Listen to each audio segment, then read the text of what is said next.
कृष्णाय नमः। ओम वासुदेवाय नमः। ओम परमात्मने नमः। ओम गोविंदाय नमो नमः। ओम राधा वल्लभाय नमः। ओम कृष्णाय वासुदेवाय हरे परमात्मने प्रणतः कृष्णासाय गोविंदाय नमो नमः। ओम राधा रानी कृष्ण भगवान को मैं कोट प्रणाम करती हूँ और उनकी स्तुति वंदना करती हूँ और संसार के जितने हैं सबको जय श्री कृष्ण और राधे राधे। तो चलते हैं हाँ अपने भगवान शिव के धाम चलते नहीं कृष्ण के धाम चलते हैं। तो भगवान शिव के धाम तो मैं अभी गई थी और फिर अब वहाँ से लौट के आई हूँ तो फिर वापस जाने लगी तो ये तो नहीं हो सकता है ना। तो फिर कृष्ण भगवान कहाँ रह जाएंगे। तो चलो हम सुनाते हैं कृष्ण भगवान की। देखो यहाँ हमें देखो ये ऐसा नहीं है कि हम चलो हम गीता पढ़ते हैं सुनाते हैं वो अच्छी बात है, सबको पढ़ना चाहिए सबको सुनाना चाहिए, लेकिन ये दो इंसान जरूरी नहीं है कि वो व्यास गद्दी पकड़े तभी वो क्या कहते तर सकता है कि तभी उसका उद्धार होता है, क्या वो मालूम पड़े कि संत हो गया योगी हो गया कि तभी उसका उद्धार हो गया तभी उद्धार होगा, ऐसा नहीं है। तो हमारे उद्धार के लिए हम गृहस्थ धर्म में रहने के बाद भी हम अपना उद्धार कर सकते हैं। चूंकि मनुष्य के वो ऐसे कुछ नियम होते हैं ऐसे कार्य होते हैं जो कि उसको बुरे, ये इसमें सबसे पहली बात ये त्याग से मनुष्य सब कुछ कर सकता है, भगवान की प्राप्ति भी कर सकता है और तर भी सकता है और दूसरों का भी उद्धार कर सकता है। ये त्याग अपने में बहुत बड़ी चीज होती है, क्योंकि ये मनुष्य के लिए कोई चीज त्यागना उसके लिए बहुत कठिनता लगती है, बहुत कठिन कार्य लगता है, क्योंकि वो जिस चीज में रमण जाता है उसको वो ही प्रिय लगती है, लेकिन अच्छी चीज में रमणता है तो भगवान को प्राप्त करता है और बुरी चीज का उसको शौक लगता है तो उसका नरक मिलता है, ना ही भगवान मिलते हैं, ना ही सुख मिलता है और ना ही आराम मिलता है, ना ही उसके कुल और वंश का उद्धार होता है। चूँकि एक पापी सारे नाव को डुबो देता है, ऐसे ही कहते हैं कि अगर घर में एक भी व्यक्ति अगर गंदा है तो मालूम पड़ेगा उसके घर की नाव जरूर बीच भंवर में डूबेगी, उसको बचा नहीं सकता है कोई। जब भगवान ही नहीं बचा सकते तो संसार कैसे बचा सकता है। क्योंकि गृहस्थ धर्म में रहकर भी हम भगवान को प्राप्त कर लेते हैं, लेकिन वो मनुष्य को क्या करना चाहिए, जैसे मनुष्य हैं उनको जो ऐसी चीज़ को त्यागना चाहिए जो भगवान के लिए मंजूर नहीं है और ना ही भगवान को प्रिय हैं और ना ही भगवान चाहते हैं कि कोई भक्त इस तरह से कार्य करे। सबसे पहले है एक किसी से झूठ बोलना, कभी किसी से झूठ नहीं बोलना चाहिए, सत्य बोलना चाहिए और ना ही किसी के संग में छल करना चाहिए। छल कपट और हिंसा, ये झूठ, ये जो चोरी, ये जितने हैं ये जो है ये जितने ही बुरे कर्म हैं, अगर उनका त्याग कर देता है तो वो त्याग करने के बाद में और वो जब इन सब चीज़ को त्याग संकल्प से त्याग कर देता है कि मुझे ये चीज़ नहीं अपने जीवन में हमें ये लानी है और ना ही ये अपने जीवन में इनको हम अधिकार देना चाहते हैं, तो ये जब इन सब चीज़ों को त्याग देता है तो वो अपने घर में गृहस्थ धर्म में रह के भी अच्छा कार्य करने से, दान करने से, पुण्य करने से और उस सबका भला करने से और सबके साथ में अच्छा करने से और सबका जहाँ कोई अगर कोई अज्ञानी है उसको ज्ञान दे देता है और सब वेद शास्त्रों के अनुसार सारे जो कार्य करता है और अध्ययन करता है, वेद मंत्रों का है, वेद शास्त्र जितने भी शास्त्र हैं उनका अध्ययन करता है और भगवान कृष्ण के स्वरूप का ध्यान करता है,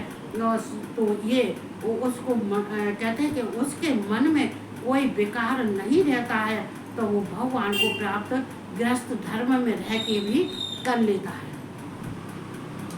ये चोरी करना, हिंसा करना, झूठ बोलना, छल करना, कपट करना, लेकिन हालांकि देखो भक्त अगर कोई योगी पुरुष है या कोई भगवान के भक्त है, भगवान की भक्ति में लगा हुआ है, भगवान का भजन करता है, जब मालूम पड़े कि उसके पास में शक्तियाँ भी रहती हैं और उससे अगर कोई झूठ बोलता है तो वो मुँह की खाता है, चूँकि उसको दूसरे के सामने जिसके सामने झूठ बोल रहा है उसको तो सब कुछ मालूम होती है। लेकिन कहते हैं कि सिद्ध पुरुष वो ही है जो मालूम पड़े पूछने के बाद बहस नहीं करना चाहिए, चुप हो जाना चाहिए, मौन हो जाना चाहिए। क्योंकि एक अच्छे व्यक्ति की पहचान है कि अगर कोई झूठ बोल रहा है तो उसके अंदर झूठ उसके ऊपर ही छोड़ देना चाहिए, भगवान की तरफ इशारा कर कह देना चाहिए संभालो इसको, और बस मौन हो जाना चाहिए, चुप हो जाना चाहिए। क्योंकि झूठ के पैर कितने होते हैं, झूठ पकड़ जाता है। कहते हैं कि छल करने वाला कितना छल करेगा, ये क्षण भर के लिए करता है, वापस लौट के उसके पास आ जाता है। ना ही वो भगवान का रहता है, ना ही वो संसार का रहता है, ना ही वो स्वर्ग का रहता है। तो और अब दूसरा व्यक्ति ऐसे भी होते हैं, मालूम पड़े कि वो जो है ये कर्म तो कर रहे हैं ज्ञानियों के, लेकिन ज्ञानियों के कर्म कर रहे हैं, सब कुछ त्याग भी दिया फिर भी, लेकिन उसमें क्या घुसाया, अपने जो कुछ भी कर रहे हैं, जो भी अच्छे कर्म कर रहे हैं, उससे क्या वो अपने स्त्री के लिए, बच्चे के लिए और अपने धन संपत्ति के लिए, ऐश्वर्य के लिए, मान सम्मान के लिए, वो सब इन सब जो कुछ भी कर रहा है ये सब पाने के लिए ही कर रहा है। तो जब वो उसको पाने के लिए ही कर रहा है तो फिर वो भगवान की प्राप्ति नहीं कर सकता है। क्योंकि ये कर्म और साधन और ज्ञान, ये तीनों को साथ लेके चलना पड़ता है। ये साधन क्या है, ये साधन यही तो है, अपनी इंद्रियों को बस में करके, और ये संयम से अपनी इंद्रियों को बस में करो, अपनी मन बुद्धि को भी बस में करो, पवित्र करो, शुद्ध करो, और उसके बाद में जो है ये जो उसके सकाम भाव से जो कार्य कर रहा है उसको उससे उसको भगवान की प्राप्ति नहीं होती है। जो निष्काम भाव से जो कार्य करता है, कार्य तो कर रहा है, ज्ञानी भी है, सब कुछ है, लेकिन वो कार्य में उसकी क्या है कि वो कर सब अपने स्वार्थ के लिए कर रहा है, अपनी सारी इच्छा पूर्ति के लिए कर रहा है। तो जब ये कार्य कर रहा है तो वो भगवान को प्राप्त नहीं कर सकता है। अगर वो ये सब त्याग देता है और केवल सिर्फ भगवान के लिए करता है, ये कृष्ण के लिए करता है, तो वो उसको भगवान को उसको फिर स्त्री मिलेगी, पुत्र भी मिलेगा, धन भी मिलेगा, सम्मान भी मिलेगा और प्रतिष्ठा भी मिलेगी और भगवान भी मिलेंगे और स्वर्ग भी मिलेगा। जब उसके अंदर से ये अहंकार और स्वार्थ ये इसका त्याग कर देता है और फल की ये त्याग कर देता है, तो ये सब त्याग करने के बाद में अगर वो जो कार्य कर रहा है वो करता रहे, लेकिन भगवान उसको सब दे देते हैं। लेकिन वो करता, लेकिन वो नहीं त्याग कर रहा है, त्याग उससे हो ही नहीं रहा है। क्योंकि जब अज्ञानी होते हैं, जो कहते हैं कि जिनके अंदर ये अंधकार होता है, अभी तो हमने शिव पुराण में सूर्य की कहा था, तो वही किस्सा होता है। तो ये क्या होता है, ये फिर चमकते नहीं है, ये अंधकार में डूब जाते हैं और फिर इन्हें कुछ भी नहीं मिलता है। अगर भगवान फिर तो भगवान दयालु है, कृपालु है, फिर भी भगवान कह देते हैं तू जो मांग रहा है, जिसके लिए कर रहा है, अपने धन संपत्ति, ऐश्वर्य, मान सम्मान, बढ़ाई, स्त्री पुत्र, धन, बेटा बेटी, सबके लिए कर रहा है। चलो मैं तू कर रहा है, कर्म अच्छे कर रहा है, चलो मैं तुझे देता हूँ, लेता जा, मैं तुझे देता जाऊँगा, लेता जाऊँगा, लेकिन तू मुझसे ना ही तेरा कोई संबंध है और ना ही तू मुझे प्राप्त कर सकता है और ना ही मेरे धाम में तेरा स्थान है। तो ये गृहस्थ धर्म में रह के हमें कुछ त्याग करना पड़ता है। त्याग करने के बाद में ये हमें कहते इंसान ऐसा कौन सा सोच कार्य नहीं कर सकता है, कहते उसके अंदर धैर्य की कमी होती है। तो ये भगवान के कृष्ण जो कहते हैं अर्जुन से, वो हम भी सुन लेते हैं और हम ही सुन के हम ही अपने थोड़े से ज्ञानी प्राप्ति कर लेते हैं। तो चलते हैं।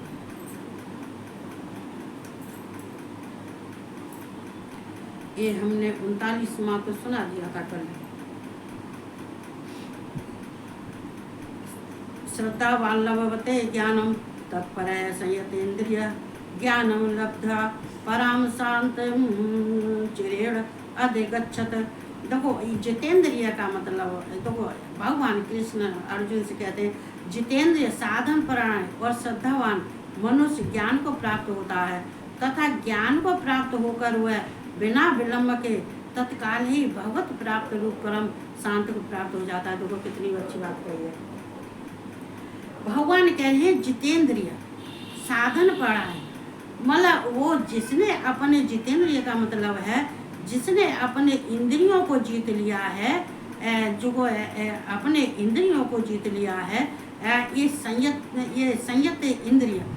मतलब यहाँ पे अपनी इंद्रियों को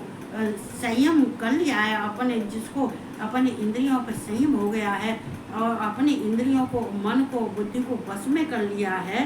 तो वो साधन प्राण चूँकि जब तक उसके अंदर